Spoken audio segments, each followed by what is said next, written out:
ये अजीब हैवानी बू थी जो मेरे दिमाग में कराहियत जगा रही थी।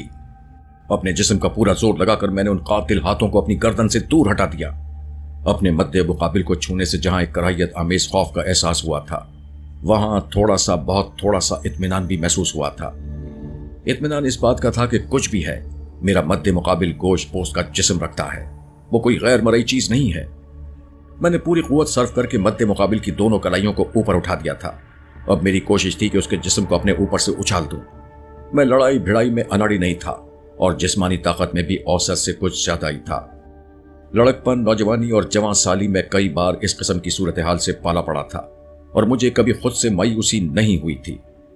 लेकिन मौजूदा सिचुएशन बिल्कुल जुदा थी। हरास और बेयकीनी की कैफियत ने मेरी तवानाई को निस्फ कर दिया था। दिमाग में धुंध सी भरती जा रही थी। मद्दे मुकाबिल की ऊपर को उठी हुई कलाइयां अभी तक मेरे हाथों में थी। दफातन डर की एक शदीद लहर मेरे सर से पांव तक दौड़ गई। मुझे अपने हवास पर एतबार नहीं हो रहा था। बात ही कुछ ऐसी थी।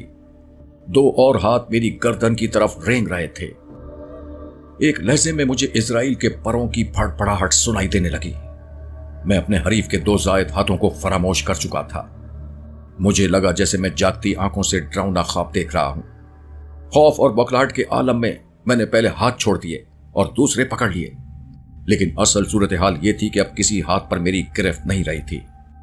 मद्दे मुकाबिल ऑक्टोपस की तरह से मेरे जिस्म को जकड़ रहा था।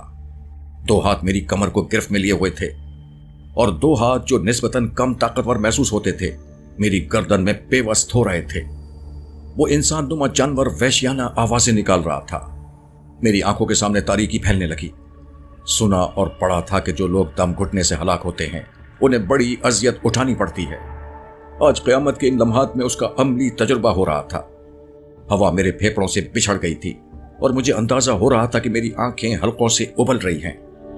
मुझे पता चल रहा था कि मैं खांसने की कोशिश कर रहा हूं और इस कोशिश में मेरे हलक से बस खरर खरर की आवाज निकल रही है। शायद ये जिंदगी के आखिरी लम्हे थे। मेरे सामने तारों भरा सियाह आसमान था और मेरे जिस्म के नीचे खुदरो घास दबी हुई थी। मैं तसव्वुर की निगाह से देख सकता था कि राजी जान और शौकत की लाश के साथ मेरी लाश भी इस खंडर के बरामदे में पड़ी है और हमारे चारों तरफ देहातियों का हुजूम है।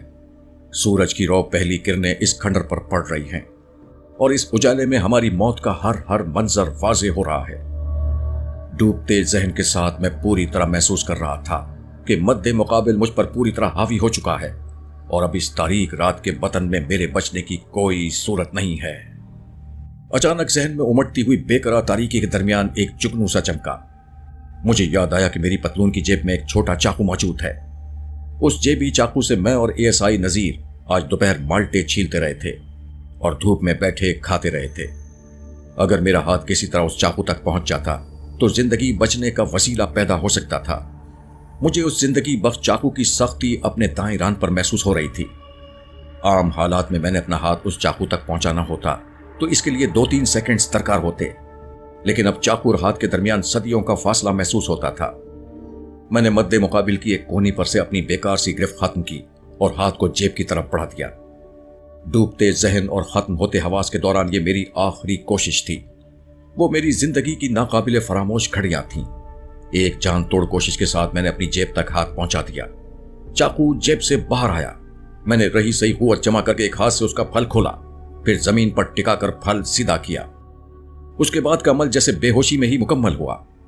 मुझे याद नहीं कि मैंने कब चाकू के सर दस्ते पर अपनी गिरफ्त मजबूत की, कब मद्दे मुकाबिल पर वार किया।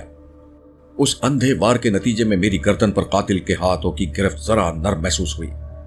मेरे फेफड़ों से बिछड़ी हुई हवा दीवानावार मेरे सीने में घुसी।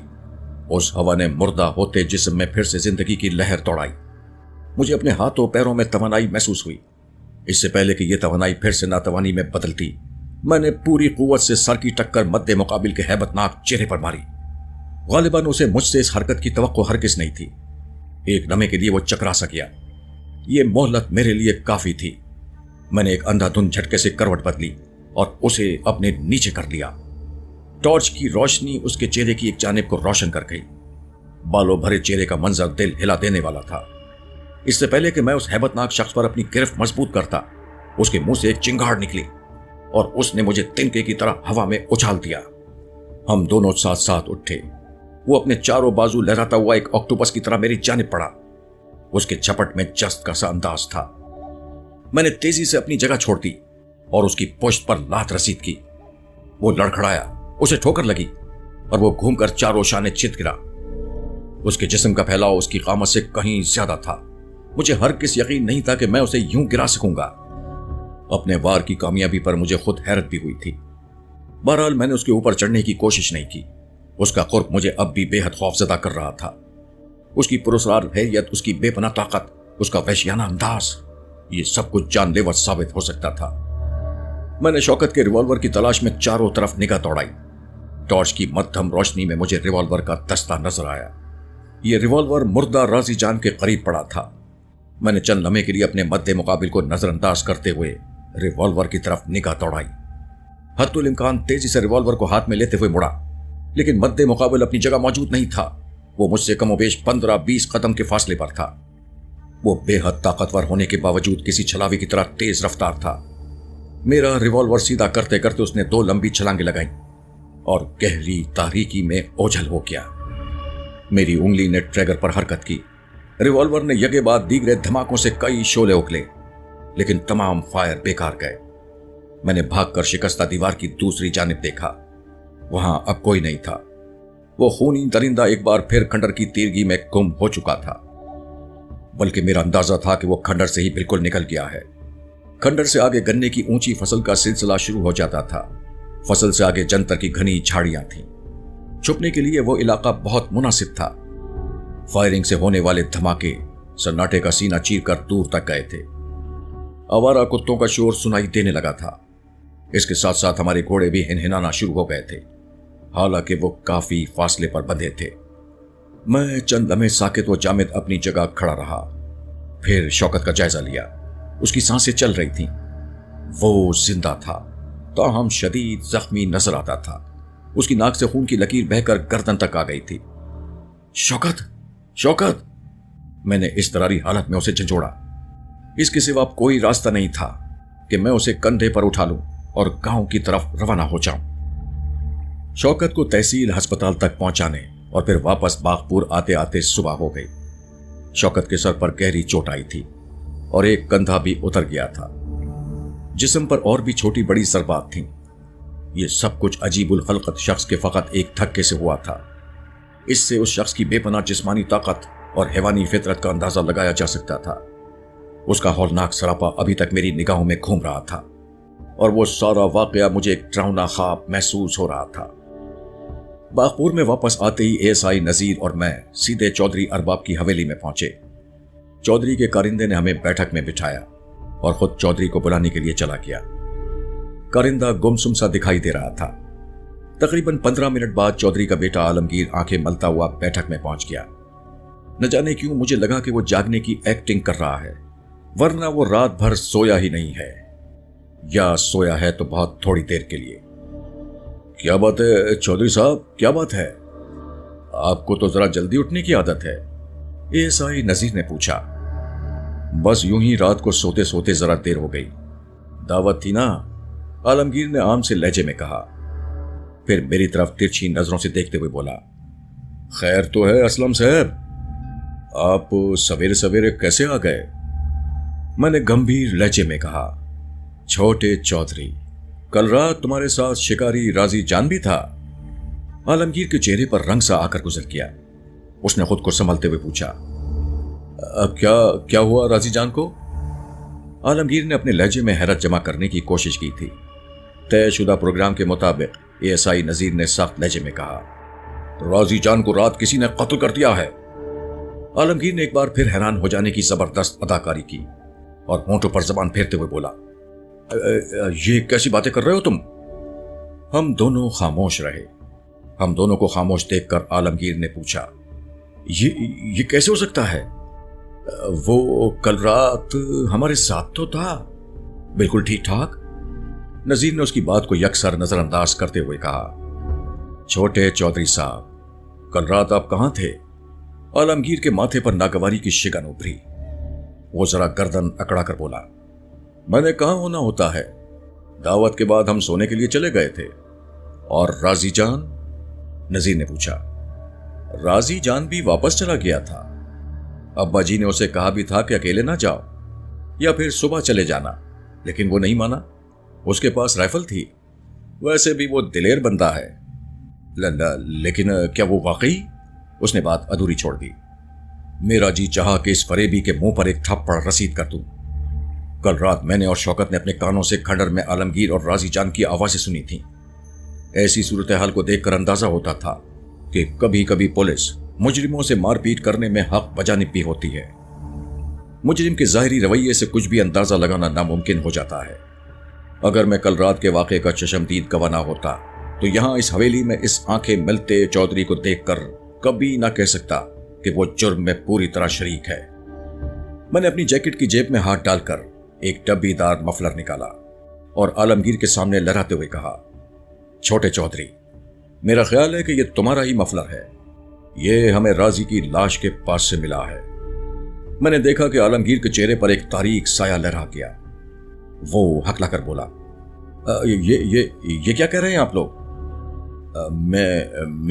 मेरी समझ में कुछ नहीं आ रहा है। लेकिन हमारी समझ में बहुत कुछ आ रहा है, मैंने तुरस्त लहजे में कहा। यह तुम्हारा मफलर है और यह उस वक्त तुम्हारे कंधे से गिर गया था जब तुमने राजी जान को कत्ल किया। मेरे आखिरी अल्फाज आलमगीर पर बिजली बनकर गिरे। उसका तारीक चेहरा कुछ और तारीक हो गया। वो वाज़े तौर पर बुरी तरह नर्वस हो गया था। उसकी आंखें फैल गई थीं। वो बेहद गैर मुतासिर कुन लहजे में बोला, ये क्या कह रहे हो तुम लोग? मैंने किसी को कत्ल नहीं किया। मैं तो रात भर हवेली में रहा हूं। तुम बगैर सोचे समझे बोल रहे हो। तुम्हें इसका नुकसान उठाना पड़ेगा। नजीर ने कहा, अगर तुम कल रात हवेली से बाहर नहीं गए और दावत के बाद सो गए तो फिर मफलर हवा में उड़कर स्कूल के खंडर में पहुंचा था। ये मेरा मफलर नहीं है, आलमगीर ने हस्बे तवक्को जवाब दिया। मैंने कहा, तुम्हारा नहीं है तो फिर तुम अपना मफलर लाकर दिखा दो जो तुमने रात को गले में डाल रखा था। आलमगीर थूक निकल कर रह गया। वो अभी मेरे इस अहम तरीन सवाल का जवाब ढूंढ ही रहा था कि दरवाजा खुला और चौधरी अरबाब बड़े तंतने से अंदर दाखिल हुआ। वो हस्बे मामूल ऊंचे शिमले की पगड़ी सर पर रखे हुए था। बड़े चौधरी को अंदर दाखिल होता देखकर घबराया हुआ छोटा चौधरी कदरे पुरसुकून नजर आने लगा। चौधरी अरबाब खासे मजबूत आसाब का शख्स लगता था। उसने बड़ी तसल्ली से सूरत हाल का जायजा लिया और सलाम दुआ के बाद सामने रखी बांध की नशिश पर बैठ गया।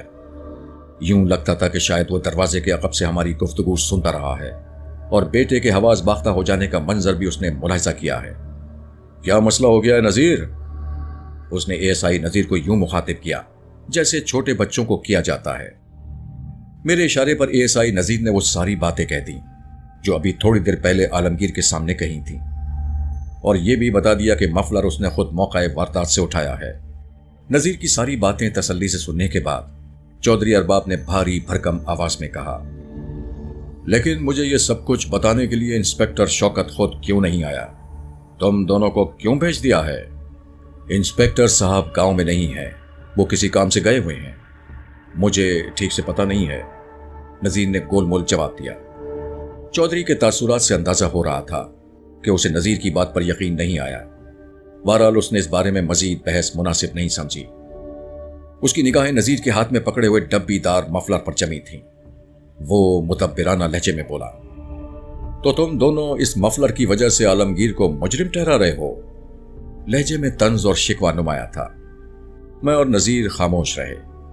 वो बात जारी रखते हुए बोला, मैं जानता हूं कि राजी की मौत हो गई है और मैं ये भी जानता हूं कि यह मफलर आलमगीर का है, लेकिन राजी की मौत और इस मफलर में कोई सांच, कोई ताल्लुक नहीं है।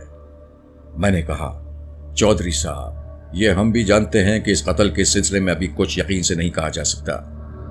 तो फिर तुम लोगों ने इतने यकीन से क्यों कह दिया कि कातिल मेरा बेटा है? सिर्फ इसलिए कि हमें आप सच बताएं, क्योंकि आप सच जानते हैं। चौधरी की पेशानी पर नागवारी की शिकनें उभरी। वो मेरी आंखों में देखते हुए बोला, मैं जानता हूं कि तुम थानेदार शौकत के दोस्त हो। तुम्हारा यहां आना किस तरह बनता है? मैंने कब कहा कि मैं पुलिस वाला हूं और आपसे तफ्तीश करने आया हूं? इस मामले की तफ्तीश तो पुलिस ही करेगी। मेरा काम तो अखबारी नुमाइंदे का है। हम लोग अपने तौर पर सच तक पहुंचने की ख्वाहिश रखते हैं। अगर आप मुनासिब नहीं समझते तो मैं यहां से चला जाता हूं। चौधरी ने कोई जवाब नहीं दिया। नजीर ने दोस्ताना लहजे में कहा, चौधरी जी, असलम साहब अपने भरोसे के आदमी हैं। ये कुछ कर सके तो आपका कोई फायदा ही करेंगे, नुकसान नहीं करेंगे। चौधरी बहुत गहरी नजरों से कभी मेरी तरफ और कभी एएसआई नजीर की तरफ देखता रहा। तब उसने गहरी सांस ली और अपने जिस्म को ढीला छोड़ दिया। यह इस बात की तरफ इशारा था कि उसने यहां मेरी मौजूदगी को बर्दाश्त कर लिया है। वो जानता था कि राजी जान का कत्ल एक संगीन मामला है और वो इस मौके पर मकामी एसएचओ से कोई इख्तलाफ पैदा करना नहीं चाहता था। उसने अपने बेटे आलमगीर से मुखातिब होते हुए कहा, आलम, दरवाजा बंद कर दो। कदरे घबराया हुआ आलम यानी आलमगीर अपनी जगह से उठा और उसने दरवाजा फेर दिया। चौधरी अरबाब ने हुक्के की तरफ इशारा किया। आलमगीर ने हुक्का पाप के सामने रख दिया और फिर नशिश पर बैठ गया। हुक्का ताजा नहीं था लेकिन अभी चल रहा था। चौधरी अरबाब इस्तराब के आलम में छोटे छोटे कश लेने लगा। उसकी आंखों में सोच की गहरी परछाइयां थीं। आखिर वो एक तवील सांस लेकर बोला, नजीर मोहम्मद, मैं अभी खुद अपना बंदा भेजने वाला था। मेरी मर्जी थी कि शौकत से इस बारे में खुलकर गल बात कर लूं। अच्छा हुआ तुम खुद ही आ गए हो। असल में बात यह है कि उन लोगों से बेवकूफी हो गई है।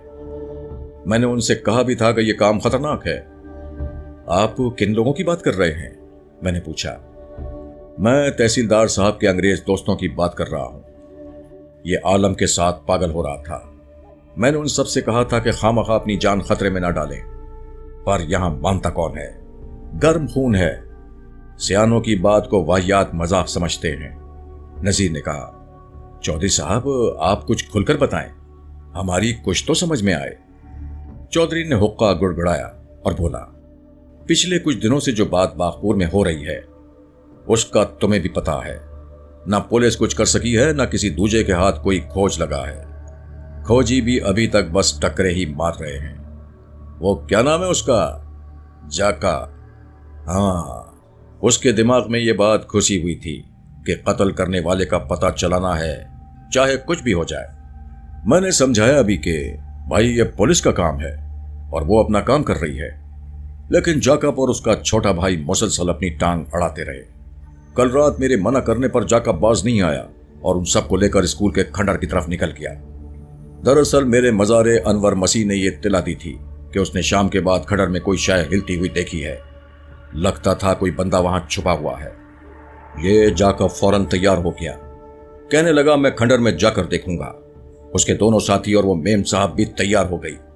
जब मैंने देखा कि ये तीनों बाज नहीं आएंगे तो मैंने शिकारी राजी जान और पुत्र आलम को भी साथ भेज दिया। जब तुम लोग दावत खा कर गए उसके फौरन बाद ये लोग खंडर की तरफ चले गए थे। मैं बड़ी देर तक परेशान फिरता रहा। मुझे डर था कि कहीं तहसीलदार साहब के मेहमानों को कोई नुकसान न पहुंच जाए। उनको तो नुकसान न पहुंचा, लेकिन शिकारी राजी जान की जान चली गई। चौधरी साहब, अगर आप ये बातें कल रात इंस्पेक्टर शौकत को बताते तो शायद राजी की जान बच जाती, लेकिन आपने ऐसा नहीं किया। बहरहाल अब इस बात को दोहराने से कोई फायदा नहीं, मैंने कहा। चौधरी ने मेरी बात का कोई जवाब नहीं दिया। इससे अंदाजा होता था कि वो अपनी गलती तस्लीम कर रहा है। उसने कश लेते हुए कहा, तुम्हारी बात अपनी जगह ठीक है एडिटर साहब, लेकिन मसला यह था कि वो बेवकूफ जाकब इस सारे काम का सिरा अपने सर बांधना चाहता था। उसका ख्याल था कि वो कातिल को पकड़कर थाने में पेश करेगा और यूं एक बड़ा कारनामा अंजाम देगा। बस इन अंग्रेजों की सोच वखरे टाइप की होती है। हर वक्त कोई ना कोई तमगा अपनी छाती पर लगाने की फिक्र में रहते हैं, चाहे उस तमगे के चक्कर में छाती ही बाकी ना रहे। उल्टे से उल्टे काम को भी शुगल के तौर पर लेते हैं। अगर ये शुगल भी है तो फिर इस शुगल की वजह से जो जान गई है उसकी जिम्मेदारी किस पर होगी? मैंने कहा, जिम्मेदारी उस पर होगी जिसने जान ली है, और इससे पहले भी 2 जानें ली जा चुकी हैं। वो जो भी है बड़ा बेरहम खूनी है। वो जितनी जल्दी पकड़ा जाए उतना ही सबके लिए अच्छा है। जैकब और आलमगीर ने खंडर से आके आपको क्या बताया है? उन्होंने बेवकूफी के ऊपर बेवकूफी की है। चौधरी ने हुसीली नजरों से बेटे की तरफ देखते हुए कहा। राजी जान की लाश देखकर ये डर गए। थोड़ी देर तक खूनी को खंडर में ढूंढने के बाद वापस आ गए। हवेली वापस आकर इन्होंने मुझे कुछ नहीं बताया। अगर ये कुछ बता देते तो अच्छा होता, हम उस बदबख्त को ढूंढने की कोशिश करते। बस अभी थोड़ी देर पहले ही आलम ने मुझे इस बारे में बताया है।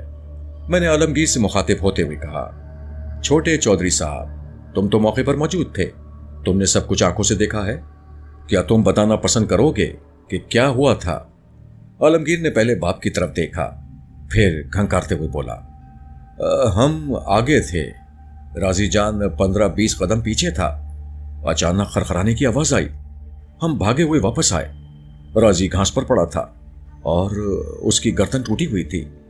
देखते ही देखते उसने दम तोड़ दिया। उसी वक्त जैकब साहब ने दीवार के पीछे एक परछावा देखा। उन्होंने निशाना लेकर फायर किया, परछावा गायब हो गया। ऐसा लगा कि वो खंडर से निकलकर खेतों की तरफ गया है। हम गाड़ी लेकर उसके पीछे भागे, दूर दूर तक देखा पर कोई खोज नहीं मिला। हमें शक गुजरा कि शायद खूनी चक्कर काटकर फिर खंडर की तरफ आ गया है। हम वापस आए और काफी देर तक खंडर के अंदर बाहर उसे ढूंढते रहे। उसका कुछ पता नहीं चला। बहरहाल एक बात तो खुलकर सामने आ गई, वो जो कोई भी है जीता जागता बनता है, कोई जिन भूत या हवाई शय नहीं है। अब्बा जी ने ठीक ही कहा है, वो जितनी जल्दी पकड़ा जाए हम सब के लिए बेहतर है। साफ पता चलता है कि वो बगैर किसी वजह के कत्ल कर रहा है। जो भी उसकी जद में आता है वो उसे मार देता है। हो सकता है कि वो पागल खाने से भागा हुआ कोई मरीज हो या फिर कोई जुनूनी जिसको कत्ल करने का चस्का लग गया हो। इसका मतलब यह है कि तुम उसकी शक्ल सूरत देखने में कामयाब नहीं हुए हो? मैंने पूछा। आलमगीर ने नफी में सर हिलाया। नहीं असलम साहब, जिस्म चौड़ा चकला है और वो काफी फुर्तीला भी लगता है। मेरी निगाहों में कातिल का सरापा घूमने लगा। जिस्म में झुरझुरी से उठी। जो कुछ मैं देख चुका था वो नाकाबिले यकीन था। मैंने अभी तक उसका जिक्र किसी से भी नहीं किया था। एएसआई नजीर भी मेरे इस हौलनाक तजुर्बे से बेखबर था। एएसआई नजीर ने आलमगीर को मुखातिब करते हुए कहा, छोटे चौधरी साहब, बुरा ना मानिएगा, लेकिन आपको राजी जान की लाश इस तरह खंडर में छोड़कर नहीं आना चाहिए था। लाश के साथ कुछ भी हो सकता था। आलमगीर ने खुश्क होंठों पर जबान फेरते हुए कहा, लेकिन जैकब साहब नहीं मान रहे थे। उनका कहना था कि हम खामखा मुसीबत में फंस जाएंगे। मुसीबत में तो अब भी आप फंस गए हैं। एक इंसान की जान गई है, यह कोई मामूली बात नहीं है।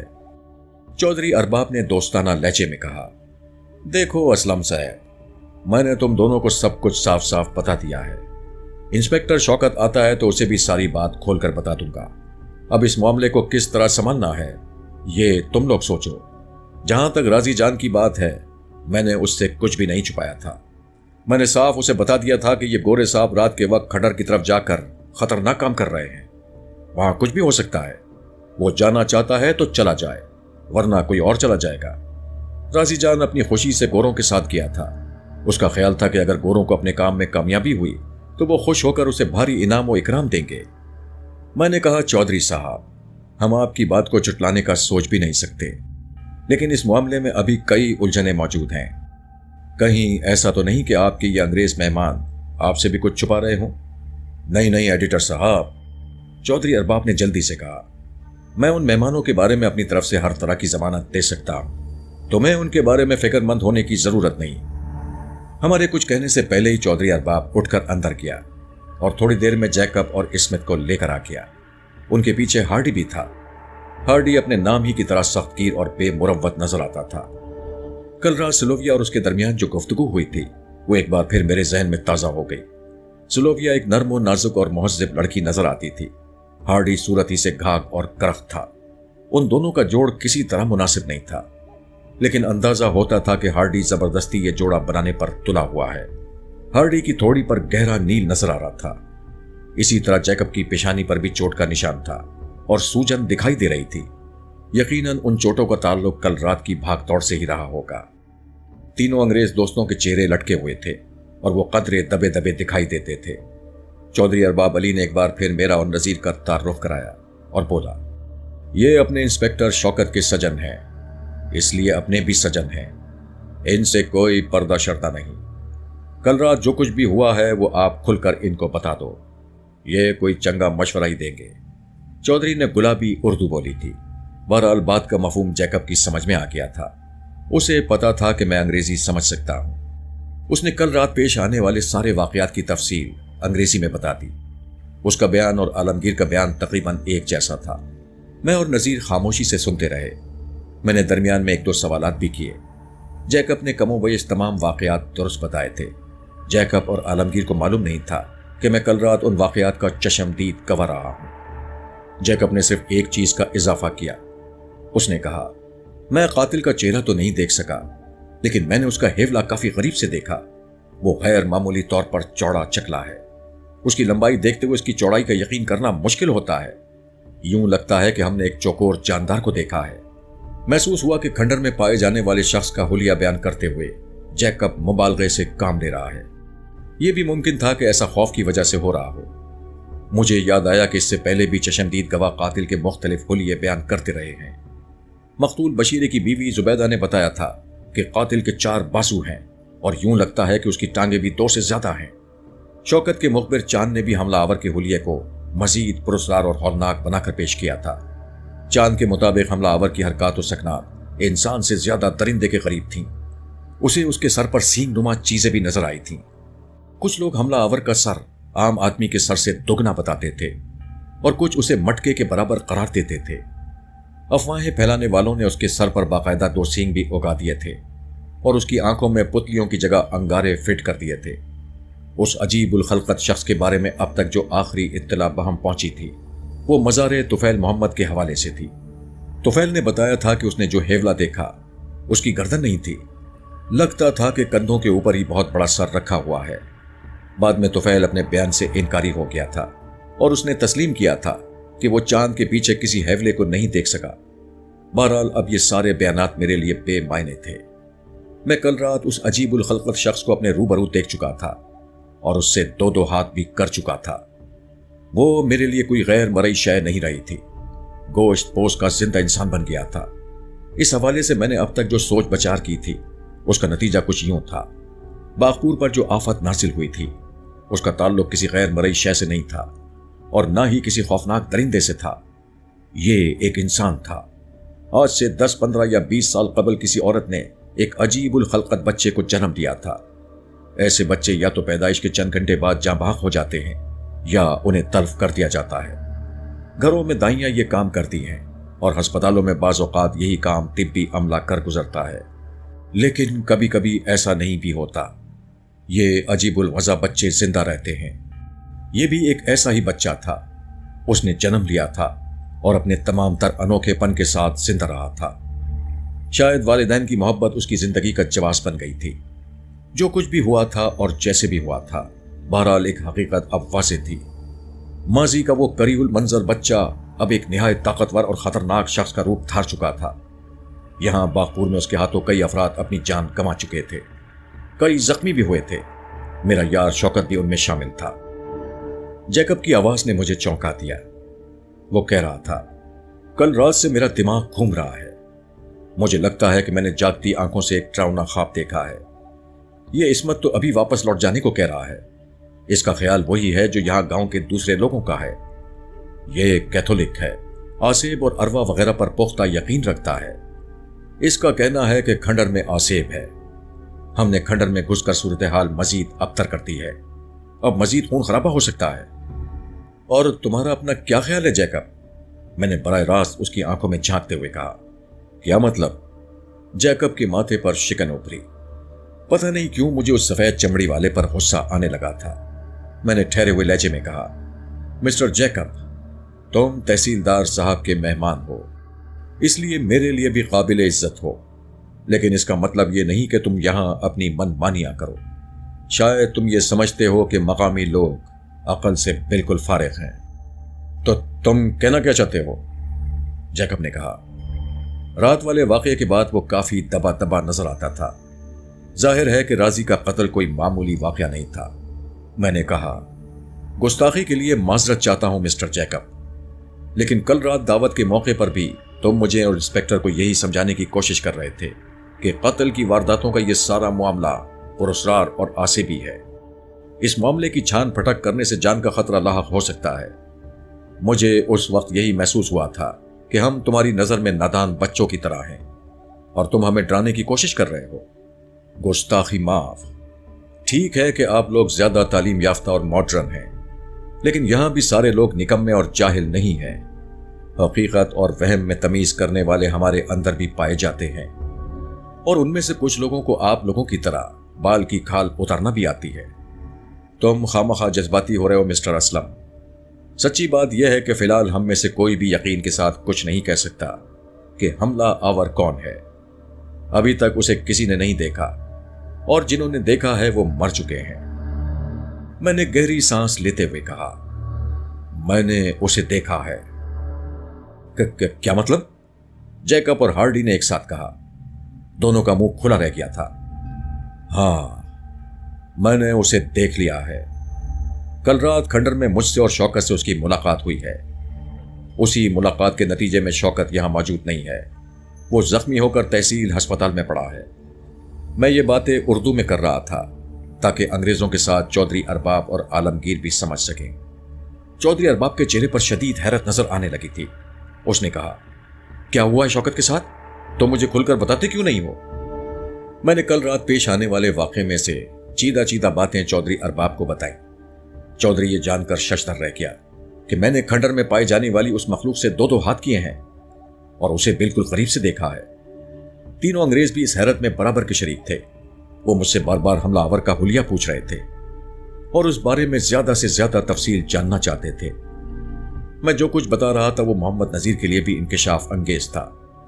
اسے ابھی تک یہ معلوم نہیں تھا کہ رات اسکول کے کھنڈر میں کیا ہوا ہے اور انسپیکٹر شوکت کہاں اور کس حال میں ہے.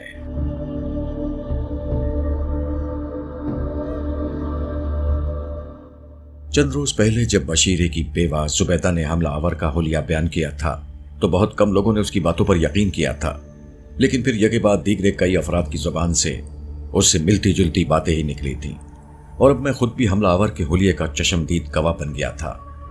میری بات ختم ہوئی تو بیٹھک میں گھمبیر سناٹا طاری تھا. یوں لگتا تھا کہ ہر کوئی اپنی اپنی جگہ کچھ سوچ رہا ہے. اس وقت اتفاقاً میری نگاہ اندر کی بالکونی کی طرف چلی گئی. ایک پردے کی اوٹ میں مجھے سلوویا کھڑی نظر آئی. اس کے شہد رنگ بال شانوں پر بکھرے ہوئے تھے. ایک ریشمی گاؤن اس کے کاندھوں پر تھا. گاؤن کے نیچے اس نے شب خوابی کا لباس پہن رکھا تھا. اس نے گاؤن کو درست کیا اور ہولے سے مسکرا کر پیچھے ہٹ گئی. اس کی ادا میں لگاوٹ کے عنصر کو میں نے واضح طور پر محسوس کیا تھا. جیکب اور ہارڈی وغیرہ ایسے رخ پر بیٹھے تھے کہ وہ سلوویا اور میری نگاہوں کے دلچسپ ملاپ کو نہیں دیکھ سکے. جیکب نے دبے دبے انداز میں کہا، مسٹر اسلم، آپ کی باتوں سے اندازہ ہوتا ہے کہ کھنڈر سے راضی جان کی لاش آپ دونوں نے ہی دریافت کی ہے. میں نے اس بات کا جواب اثبات میں دیا. جیکب نے اپنی بڑی بڑی آنکھیں استعجاب کے عالم میں گھمائیں. تم نے دیکھا ہی ہوگا راضی کی گردن کس بری طرح ٹوٹی ہے. یہ سارا کچھ 1-2 سیکنڈ کے اندر ہوا تھا. کیا واقعی یہ کسی انسان کا کام ہے؟ میں نے ٹھوس لہجے میں کہا، مسٹر جیکب، تم اس معاملے کو جو بھی رنگ دو، مگر میرے لیے قاتل ایک انسان ہی ہے. زیادہ سے زیادہ تم اسے جنونی قاتل کہہ سکتے ہو. وہ عجیب الخلقت ہے لیکن انسان ہے. باقی جو کچھ اس کے بارے میں کہا جا رہا ہے وہ صرف افواہوں کے زمرے میں آتا ہے. اس کی 4 ٹانگیں نہیں ہیں اور نہ ہی اس کی آنکھوں سے شعاعیں نکلتی ہے، نہ گردن غائب ہے. یہ سب سینہ کزٹ ہے. جیکب بولا، یہ تو میں بھی کہتا ہوں کہ لوگ جذباتی ہو رہے ہیں اور جذباتی ہو کر الٹی سیدھی بھی ہانک رہے ہیں. بلا سوچے سمجھے میرے خیال میں تم نے بھی جذباتی پن کا مظاہرہ کیا ہے. میں نے بے رخی سے کہا، تم ساتھیوں سمیت کھنڈر میں گھس گئے اور ایک مقامی کو موت کے منہ میں دھکیل دیا. یہی نہیں ہوا تم اس کی لاش کو بھی وہیں چھوڑ آئے. میری سمجھ میں نہیں آتا کہ اسے تمہاری کم ہمتی کہا جائے گا یا یہ تمہاری کوئی پلاننگ تھی. بہرحال دونوں صورتوں میں تم ذمہ دار ہو اور قانون کی زد میں بھی آتے ہو. ASI نذیر نے ہولے سے سر ہلا کر میری بات کی تائید کی. کل رات دعوت میں فر بولنے والے ہارڈی اور عصمت بھی یکسر خاموش تھے. وہ جانتے تھے کہ وہ ایک بہت بڑے چکر میں پھنس گئے ہیں. کچھ دیر تک کمرے میں گہرا سکوت رہا. میں محسوس کر رہا تھا کہ سلوویا کہیں آس پاس ہی موجود ہے اور ہماری باتیں سن رہی ہے.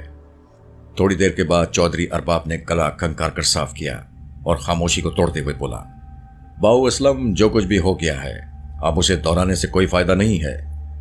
ہمارے سوچنے کی بات اس وقت یہ ہے کہ باغپور اور آس پاس کا علاقہ اس خونی کی زد میں ہے. وہ بچوں، بوڑھوں، عورتوں سب کے لیے خطرہ بنا ہوا ہے. وہ کون ہے؟ کہاں سے آیا ہے؟ اس کے 4 ہاتھ ہیں یا 5 ہیں؟ یہ سب باتیں بعد میں بھی سوچی جا سکتی ہیں. فوری طور پر ضرورت اس بات کی ہے کہ اس خونی کو زندہ یا مردہ پکڑا جائے. عالمگیر اب کافی حد تک سمجھ چکا تھا. اس نے گفتگو میں حصہ لیتے ہوئے کہا، اب ہمیں اور انتظار نہیں کرنا چاہیے. وہ خبیث بے رحمی سے لوگوں کو مار رہا ہے. لوگ پہلے ہی بہت ڈرے ہوئے ہیں. کل رات ہونے والے قتل کی خبر جب پھیلے گی تو لوگ اور بھی ڈر جائیں گے. ہو سکتا ہے وہ اپنے گھر چھوڑنا شروع کر دیں. اس سے پہلے کہ یہ خوف آس پاس کے دیہات میں بھی پھیل جائے اور افراتفری مچے، ہمیں اس خونی کو ڈھونڈ لینا چاہیے. میں نے کہا، افراتفری سے زیادہ ہمیں انسانی جانوں کے بارے میں سوچنا چاہیے. 3 ہلاکتیں ہو چکی ہیں، 4تھی ہو گئی تو کوہرام مچ جائے گا. چودھری ارباب نے مفاہمانہ انداز میں کہا، ہاں تم بالکل ٹھیک کہہ رہے ہو باؤ اسلم. پھر وہ ASI نذیر سے مخاطب ہو کر بولا، نذیر، تمہاری رائے کیا ہے کہ اب ہمیں کیا کرنا چاہیے؟ نذیر نے وہی جواب دیا جو میں چاہتا تھا. وہ کہنے لگا، چودھری صاحب، میں گورنمنٹ کا ملازم ہوں، میری بات کا برا نہ مانیے گا، لیکن ایک بات بالکل صاف ہے، جب تک آپ اس سارے معاملے کے بارے میں کھول کر نہیں بتائیں گے، میری مدد سے آپ کو کوئی فائدہ نہیں پہنچے گا. چودھری ارباب نے کہا، کھول کر بتانے سے تمہارا کیا مطلب ہے؟ کیا تم سمجھتے ہو کہ ہم کچھ چھپا رہے ہیں؟ ہمارے کہنے سے کیا ہوگا، لیکن حالات یہی کہہ رہے ہیں. نذیر کے بجائے میں نے جواب دیا. میرا یہ جواب پنجابی میں تھا. میں نے بات جاری رکھتے ہوئے کہا، میں یہ سمجھتا ہوں چودھری صاحب کہ آپ کے یہ گورے مہمان کچھ نہ کچھ چھپا رہے ہیں. لگتا ہے کہ یہاں آنے سے ان کا کوئی خاص مقصد ہے. عین ممکن ہے کہ یہ لوگ پہلے سے اس شخص کے تعاقب میں ہوں جو یہاں حملے کر رہا ہے. یہ حملے ان دنوں میں ہی شروع ہوئے جن دنوں یہ لوگ یہاں آئے ہیں. جس روز سغرا قتل ہوئی اس سے اگلے روز میں نے ان چاروں گوروں کو رات کے وقت کھیتوں میں دیکھا تھا. تمہارا بیٹا بھی ان کے ساتھ تھا. یہ لوگ وہاں کچھ تلاش کر رہے تھے. میرا اندازہ ہے کہ یہ اس وقت بھی حملہ آور کے پیچھے ہی تھے. اگر ایسا تھا تو پھر انہوں نے یہ بات ہم سے کیوں چھپائی؟ انہوں نے بعد میں بھی کسی کو بھنک نہیں پڑنے دی کہ یہ یہاں شکار نہیں کر رہے بلکہ اس بندے کا کھوج لگا رہے ہیں جو گھات لگا کر حملے کر رہا ہے. میری اس بات کا جواب جیکب نے خود دیا. وہ سلوویا ہی کی طرح گلابی اردو میں بات کر لیا کرتا تھا. وہ کافی عرصہ متحدہ ہندوستان میں رہا تھا اور یہاں کے رہن سہن سے بھی واقف تھا. اس نے جو باتیں کی ان میں بار بار بائی گاڈ یعنی خدا کی قسم کے الفاظ کے ذریعے اس نے مجھے یقین دلایا کہ جس رات کا میں ذکر کر رہا ہوں اس رات وہ لوگ کونچ کا شکار کر رہے تھے. کونچ چونکہ رات کے وقت ہی نکلتی ہے اس لیے وہ ٹٹری ہوئی رات میں بھاگ دوڑ کر رہے تھے. جیکب نے ایک بار پھر بائی گاڈ کے الفاظ استعمال کرتے ہوئے کہا کہ کل شام سے پہلے انہیں اس عجیب الخلقت حملہ آور کے بارے میں کچھ خبر نہیں تھی. کل رات سے پہلے انہوں نے حملہ آور کے بارے میں کچھ سوچا بھی نہیں تھا اور نہ اسے پکڑنے کا کوئی پروگرام بنایا تھا. جیکب کافی دیر تک اپنی پوزیشن صاف کرنے کی کوشش کرتا رہا. اس کی 1-2 باتوں میں فضل بھی تھا لیکن اس کے باوجود میرے ذہن سے شک پوری طرح رفع نہیں ہوا. میرا خیال ہے کہ ASI نذیر کی بھی یہی پوزیشن تھی. بہرحال ہم دونوں نے اس بات کو طول دینا مناسب نہیں سمجھا. شوکت کی عدم موجودگی میں ہم کسی طرح کا بگاڑ پیدا کرنا نہیں چاہتے تھے. ویسے بھی اس وقت باقی ساری باتوں سے اہم بات یہ تھی کہ خونی شخص کو جلد سے جلد پکڑا جائے. کچھ دیر کے بعد ہم دونوں چودھری ارباب اور اس کے مہمانوں سے رخصت ہو کر حویلی سے باہر نکل آئے. حویلی سے 40-50 گز دور مویشیوں کا احاطہ تھا. ہمیں اس وسیع احاطے کے عقب سے ہو کر گزرنا تھا. ہم گزرنے لگے تو میری نگاہ سلوویا پر پڑی. کچھ دیر پہلے وہ حشر سامان گاؤن میں نظر آئی تھی لیکن اب حسب معمول جرسی اور پتلون میں دکھائی دے رہی تھی. جرسی کی آستینیں اس نے کونیوں تک چڑھا رکھی تھیں اور اس کی گوری چٹی سڈول باہیں صبح کی سنہری دھوپ میں چمک رہی تھیں. مجھے دیکھ کر وہ ذرا سا ٹھٹکی، پھر مسکرائی اور مجھے اپنے پاس بلایا. میں اور نذیر احاطے میں پہنچے. سلوویا کے گلے میں ایک کیمرہ لٹک رہا تھا. غالباً وہ ایک نومولود بچڑے کی تصویر بنا رہی تھی. میں نے صرف آپ کو بلایا تھا. وہ میرے سینے کی طرف انگلی سے اشارہ کرتے ہوئے مسکرائی. شاید وہ مجھ سے کوئی خاص بات کرنا چاہتی تھی. میں نے ASI نذیر سے کہا، نذیر تم چلو، میں ابھی آ رہا ہوں. نذیر نے سر جھکا کر سلام کیا اور آگے بڑھ گیا. سلوویا بولی، آپ نے میری اس رات کی حماقت کا برا تو نہیں منایا تھا؟ آپ کب کی بات کر رہی ہیں؟ میں نے بھی انگریزی میں پوچھا. میں بوڑھے آدمی بابا صادق سے ڈر کر آپ سے چمٹ گئی تھی. اس نے تو مجھے ڈرا ہی دیا تھا. اگر وہ حماقت تھی تو بڑی خوبصورت تھی، میں نے بے ساختہ کہا. उसने पूरी आंखें खोलकर मेरी जानिब देखा और उसके चेहरे पर हया की सुर्खी छा गई। बहरहाल उसने फौरन ही खुद पर काबू पाया और संजीदा होते हुए बोली, आप लोग नशिस्तगाह में बैठे बातें कर रहे थे। कुछ बातें मैंने भी सुनी हैं। मुझे ये जानकर हैरानी हुई है कि कल रात आप न सिर्फ खंडर में गए बल्कि उस खूनी हमलावर से आपकी धुआंधार मुलाकात भी हुई है। उसने आप पर हमला किया और आपने अपना दिफा किया। इसमें हैरानी की कौन सी बात है? मैंने जब पहली बार आपको देखा था तो पता नहीं क्यों मेरे दिल को लगा था कि आप बहादुर होंगे। मेरा अंदाजा दुरुस्त साबित हुआ है। खैर, ये कोई ऐसी बहादुरी भी नहीं है कि इसका तस्करा इतने एहतमाम से किया जाए, मैंने कहा। वो बड़ी गहरी नजरों से मेरी तरफ देख रही थी।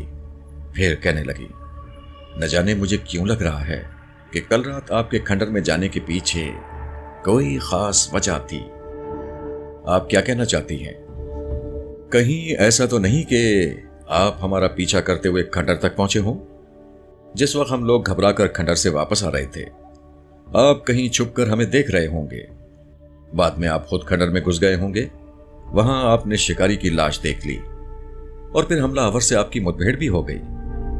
मैंने अपना चेहरा बमुश्किल सपाट रखा और अपने होंठों पर जबरदस्ती मुस्कुराहट सजाकर सोलोविया को समझाया कि वो खामख्याली कर रही है।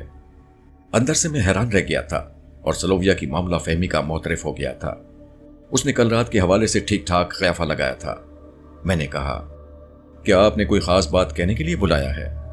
वो कहने लगी, हाँ, मैं बहुत डरी हुई हूं। किसी वक्त तो मुझे लगता है कि यहां हमारा आना गांव वालों के लिए बुरा शगुन है। कितना प्यारा गांव है, लेकिन सारे का सारा खौफ और दुख में डूबा हुआ है। वो शायद कुछ और भी कहना चाहती थी, लेकिन उसी दौरान में बाबा सादिक नजर आया।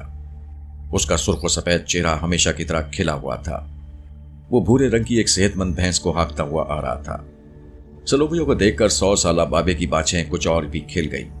कहने लगा, मेम साहब, लो ये आपका भैंस आ गया। दूध देने के लिए एकदम तैयार है।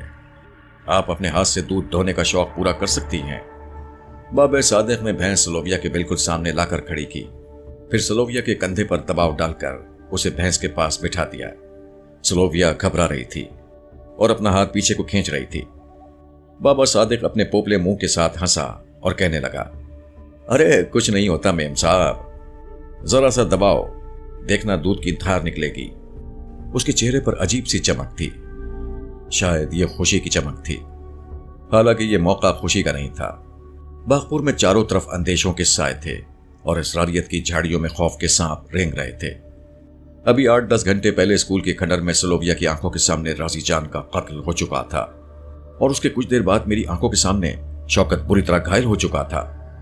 लेकिन जिस तरह सहराओं में गुलिस्तान पाए जाते हैं और लामतनाही समंदरों में जजीरे अपना अलहदा वजूद रखते हैं, उसी तरह दुख और परेशानियों के सिलसिले में भी खुशी और इत्मीनान के छोटे छोटे पड़ाव आते रहते हैं। खुशी को दुख से जुदा नहीं किया जा सकता और ना दुख को खुशी से। कहां गुम हो गई हो मेम साहब? बाबा सादिक ने सोलोविया का कंधा हिलाते हुए कहा। नहीं नहीं बाबा जी, हम तो गुम नहीं हुआ। तो फिर तुम किस सोच में पड़ी थी? सोलोविया मुस्कुराई और एकदम बात बदलते हुए बोली, हम सोच रहा था बाबा के उस नाइट को गन्ने की फील्ड के अंदर आपने हमको बहुत बड़ा रगड़ा दिया था। हमका कोनी अब तक दर्द करता है। बाबा सादिक हंसने लगा। मैंने सोलोविया की तरफ इजाजत तलब नजरों से देखते हुए कहा, अच्छा अब मैं चलता हूं। 1-2 घंटे के अंदर 2-3 बहुत जरूरी काम करने हैं। गांव की गलियों में हरासा चेहरे नजर आ रहे थे। खंडर में होने वाले कत्ल की खबर गली कूचों में फैलने लगी थी। थोड़ी देर में यह खबर फैलने वाली थी कि एक अजीबुल खलकत शख्स गांव के आसपास मौजूद है। कहीं घनी झाड़ियों में छुपा हुआ है, किसी खेत में मौजूद है या खंडर के इर्द गिर्द पाया जाता है। उसके बाद लोगों को यह भी मालूम होने वाला था कि इंस्पेक्टर शौकत खंडर में जख्मी होने के बाद अस्पताल पहुंच चुका है। थाने पहुंचते ही मैंने फरबांदाम चांद को अपने साथ लिया और तहसील अस्पताल रवाना हो गया। शौकत की मिजाज पुरसी करना थी। इसके अलावा ताज़ा तरीन सूरत हाल पर उससे तबादला ख्याल भी करना था। हम 11 बजे के लगभग अस्पताल पहुंचे। शौकत के सर पर बड़ी सी पट्टी बंधी थी। एक बाजू भी पट्टियों में जकड़ा हुआ था। दोनों होंठ सूज कर बहुत मोटे हो गए थे।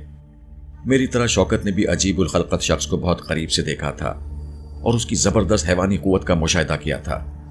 जो कुछ मैंने देखा था वही कुछ शौकत ने भी देखा था। हम दोनों के मुशाहिदात मिलते थे।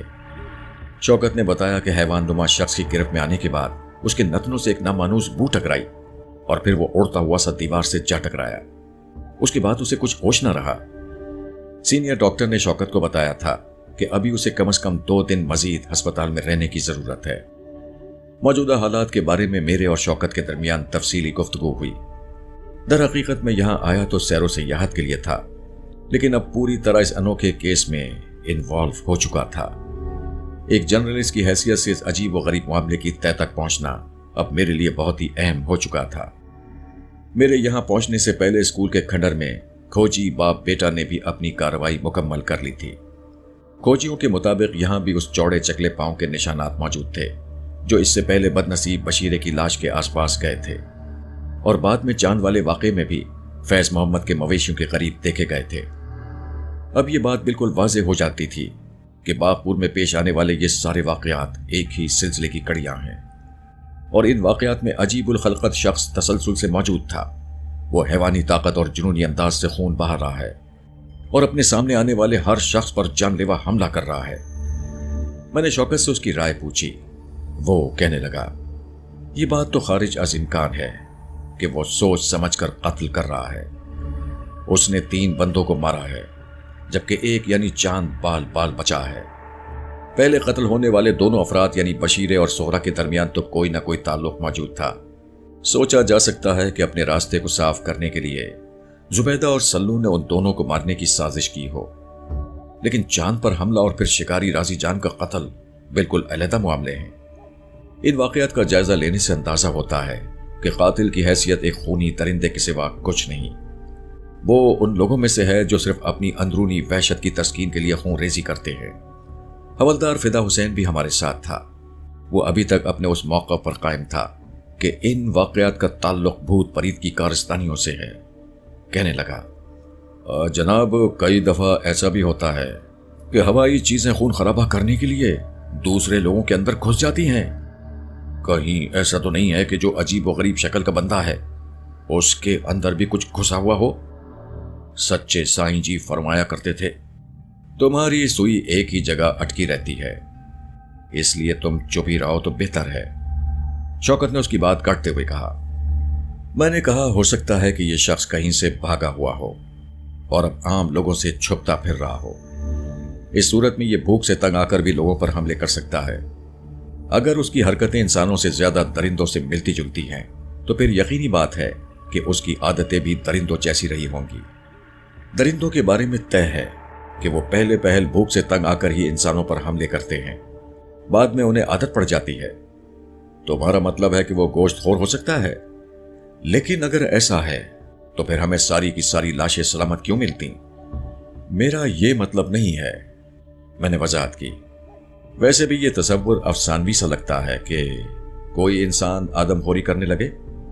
मैं ये कहना चाहता हूं कि जब चांद पर हमला हुआ तो चांद हमारे लिए भुनी हुई मीठी दाल ला रहा था।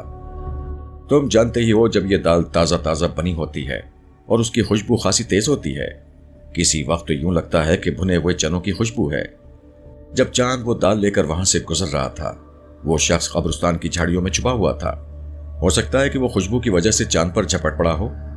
ये शुबा इस वजह से भी मजबूत होता है कि जब चांद ठोकर खाकर गिर गया तो हमला करने वाले ने चांद तक पहुंचने की कोशिश नहीं की। ऐन मुमकिन है कि वो दाल वाली पतीली की तरफ मुतवज्जे हो गया हो। शौकत कहने लगा, अगर हम ये मफरूजा दुरुस्त मान लें कि वो सिर्फ भूख की वजह से लोगों की जान ले रहा है, तो फिर लड़की सुगरा का कत्ल किस खाते में डाला जाएगा? उसे कम्मात के खेत में मारा गया। वो जवान थी और पूरी तरह बेबस भी थी, लेकिन उसकी इज्जत लूटी गई ना, उससे कोई शय छीनी गई। मगर तुम ये भूल रहे हो कि सोहरा की लाश के पास भी गन्ने के चूसे हुए छिलके मौजूद थे। हो सकता है कि वो शख्स भूख से मजबूर होकर गन्ने के खेत में घुसा हो। सुगरा ने उसकी डरावनी शक्ल देखकर चीख मारी हो। उसने घबरा कर उसका गला घोंट दिया हो। हवलदार फिदा हुसैन ने दोबारा टांग अड़ाते हुए कहा, सच्चे साईं जी ने एक बार बताया था कि जिस बंदे की कोई शय चमड़ी होती है उसको भूख बहुत ज्यादा लगती है। मैंने मुस्कुराते हुए कहा, भूख तो जान को भी बहुत लगती है। शौकत फौरन बोला, तो उसको उसकी बीवी चमड़ी हुई है ना। चांद ने बुरा नहीं मनाया। लगता था कि शौकत ने उसके दिल की बात कह दी है। राजी जान के कत्ल ने जो सूरत पैदा की थी उसके बारे में हमारे दरमियान तफसीली बात हुई। चौधरी अरबाब और उसके अंग्रेज मेहमानों पर दबाव बरकरार रखने के लिए जरूरी था कि उन्हें शामिल तफ्तीश रखा जाता।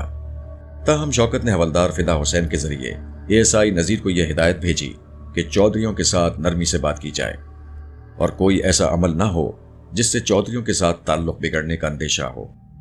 इसके अलावा शौकत ने यह हिदायत भी दी कि राजी के कत्ल की FIR नामालूम हमलावर के हवाले से काटी जाए। पुरस्कार हमलावर के बारे में शौकत की राय भी वही थी जो मेरी थी, यानी ये माजी का कोई अजीबुल खलकत बच्चा है जो अब परवरिश पाकर एक निहायत ताकतवर और खतरनाक वजूद का रूप धार गया है। किसी इखलाकी ज़ाब्ते की परवाह किए बगैर वो निहायत सफाकी से खून बहा रहा है। दोपहर 4 बजे के करीब हम बागपुर वापस आ गए। बागपुर में खौफ व हरास की फजा पहले से गंभीर हो चुकी थी। इलाके के 2-3 बासर अफराद ने मुदाखलत की थी, जिसकी वजह से राजी जान की लाश का पोस्टमार्टम नहीं कराया जा सका था। उसकी लाश करीबी गांव लाली रवाना की जा चुकी थी। राजी जान वहीं का रहने वाला था। थाने में पहुंचकर मालूम हुआ कि सरगोदा से DSP इकराम शाह साहब भी तशरीफ ला रहे हैं। उनके साथ 2-3 अखबारी नुमाइंदे भी बागपुर पहुंच रहे हैं। इसका मतलब था कि बागपुर के तहयर खेज वाकयात अखबारी सुर्खियों का मौजू बनने वाले हैं। जो चर्चे पहले मकामी सतह पर थे अब वो दूर दराज तक फैलने वाले थे।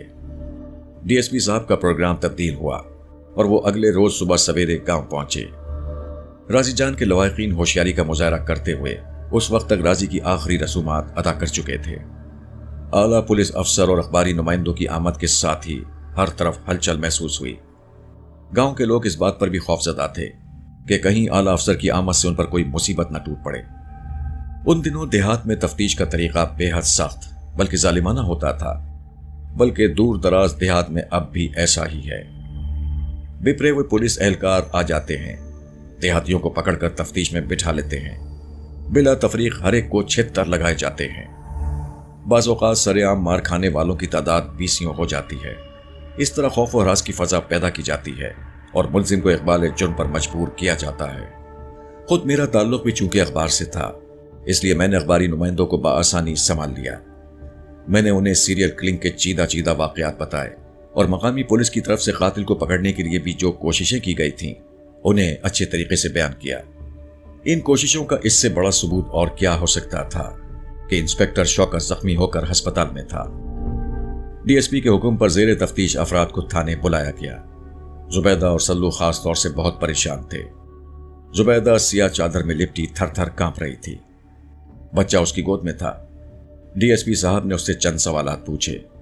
वो हर सवाल के जवाब में यह फिक्रा जरूर शामिल करती रही, साहब जी, अब मेरा सल्लू से कोई ताल्लुक वास्ता नहीं है। दर हकीकत अब खुबरो, जुबैदा और सल्लू वाला मामला काफी हद तक गैर अहम हो चुका था। अब यह बात तकरीबन साबित थी कि खडर के आसपास मौजूद जुनूनी शख्स किसी भी प्लानिंग के बगैर कत्ल कर रहा है। अभी DSP साहब जेर तफ्तीश अफराद से सवाल जवाब कर ही रहे थे कि चांद तेजी से चलता हुआ अंदर आया। उसकी मोटी तोन थल थल कर रही थी और चेहरे पर जल्जले के आसार थे। मेरे दिल ने गवाही दी कि शौकत का यह चहीता मुख्बिर आज फिर कोई बुरी खबर लाया है। हवलदार फिदा हुसैन भी उसके साथ था।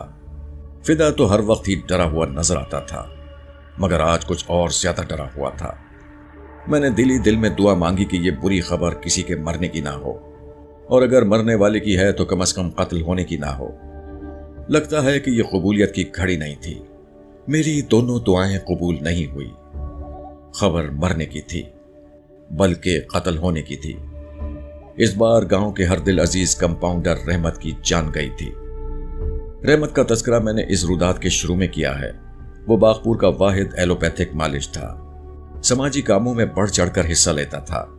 उसका क्लिनिक थाने से ज्यादा फासले पर नहीं था।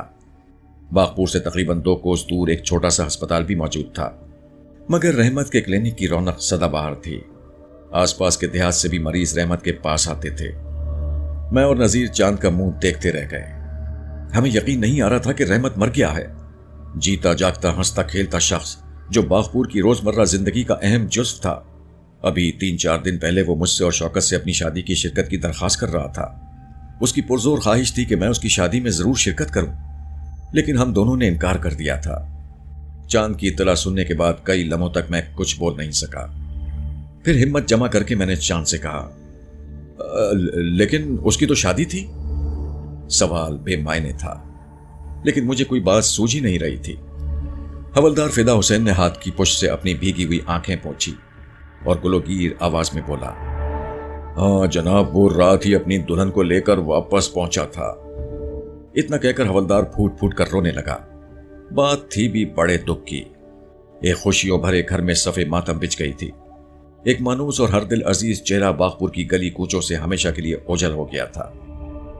उसकी लाश देखी नहीं जाती जनाब, हवलदार फिदा हुसैन ने कहा। ये उसी दरिंदे का काम है जी, जिसने पहले कत्ल किए हैं। डीएसपी समेत बाकी लोगों के चेहरों पर भी हवाइयां उड़ने लगी थीं।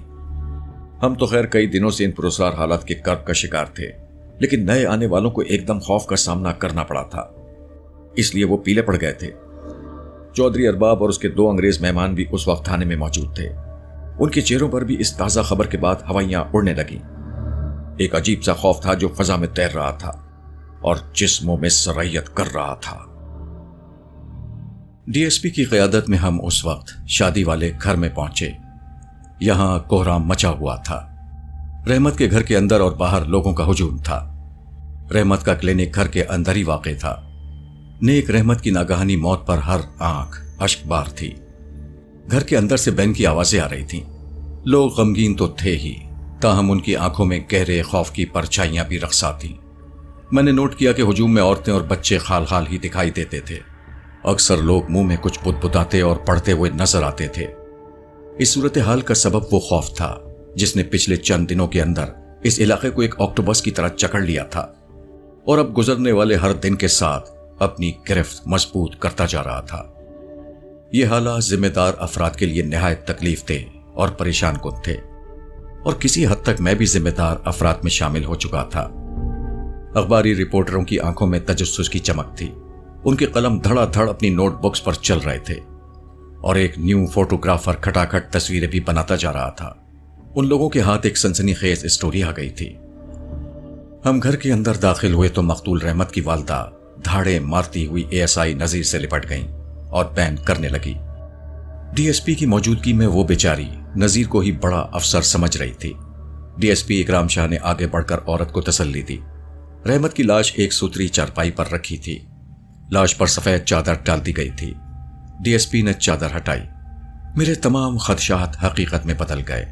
ये कत्ल भी बिल्कुल उसी अंदाज में हुआ था जिसमें पहले 3 कत्ल हुए थे। मकतूल की गर्दन को दबाकर हलाक किया गया था। उसका मुंह हसरतनाक अंदाज में खुला हुआ था और गर्दन की जिल्द पर दबाव के नीलगूं निशानात थे। उन निशानात के अलावा जिस्म पर कोई जख्म या निशान दिखाई नहीं दे रहा था। मुआयने के लिए मकतूल के सारे जिस्म पर से चादर हटा दी गई। उसकी कोहनी और टखनों वगैरह पर खराशें नजर आ रही थीं। इससे अंदाजा होता था कि नौजवान मकतूल ने दम तोड़ने से पहले खासी जिद्दोजहद की है। ये छोटी बड़ी खराशें उसके तड़पने और मचलने की निशानदेही करती थीं। मकतूल के जिस्म पर फकत एक डब्बीदार धोती थी। बलाई जिस्म उरिया था। सर और पांव भी नंगे थे। उसके हाथों में मेहंदी की सुर्खी थी और यह मंजर उसकी मौत को और भी दर्दनाक बना रहा था। यह हंसता बोलता चेहरा मैंने बागपुर के गली कूचों में कई बार देखा था। नाक पर छोटा सा तिल, रोशन आंखें और हमदर्द लबो लहजा, वो हर एक के काम आने वाला शख्स था। आज खुद काम आ गया था। घर वालों ने रहमत की लाश को जमीन से उठाकर खुद चारपाई पर डाला था। इधर उधर घूमकर उन्होंने बेशतर जमीनी शहादतें जाया कर डाली थीं। डीएसपी ने घर के सरबराह यानी रहमत के वालिद से चंद सवालात पूछे। वो जवाब देते हुए हिचकियों से रो रहा था और बार बार अपनी पेशानी पर हाथ मार रहा था। उसकी गुफ्तगू से मालूम हुआ कि बारात दुल्हन को लेकर शाम के बाद ही वापस पहुंची थी। जिन मेहमानों का ताल्लुक बागपुर से था वो अपने अपने घरों को चले गए थे, मगर दूसरे देहात को जाने वाले मेहमान ठहर गए थे। रहमत ने खुद ही कहा था कि हालात ठीक नहीं, लिहाजा जिन्होंने जाना है वो कल खाना खाने के बाद दोपहर के वक्त चले जाएं। रात घर में 25 के करीब मेहमान मौजूद थे। उनमें ज्यादातर औरतें और बच्चे थे। रात 9 बजे के बाद रहमत अपनी दुल्हन के पास कमरे में चला गया। उसके कुछ ही देर बाद सब लोग सो गए। थके मांदे थे इसलिए गहरी नींद सोए थे। रात पिछले पहर 2:30-3 बजे का वक्त होगा जब शोर उठा और बहुत से घर वाले हड़बड़ाकर उठ बैठे। रहमत के कमरे की तरफ से दुल्हन की चीखें सुनाई दे रही थी। रहमत के वालिद ने आंसू बहाते हुए बताया, जनाबे आली, मैं सबसे पहले मौके पर पहुंचा। मैंने देखा कि मेरी बहू असमत दरवाजे पर खड़ी चीखों पुकार कर रही है। उसके बाल बिखरे हुए थे और मुंह से खून बह रहा था। मैंने उसे कंधों से पकड़कर झंझोड़ा और पूछा कि क्या हुआ है। उसने उंगली से एक तरफ इशारा किया, लेकिन वहां अंधेरे में कुछ नजर नहीं आया। जमीन भी खाली थी। इतने में मेरी घर वाली भी दौड़ती हुई पहुंच गई। मेरी बहू उससे लिपटकर ऊंची आवाज में रोने लगी। मेरी बीवी ने चीख कर पूछा, असमत, रहमत कहां है? मगर वो बस रोती चली जा रही थी।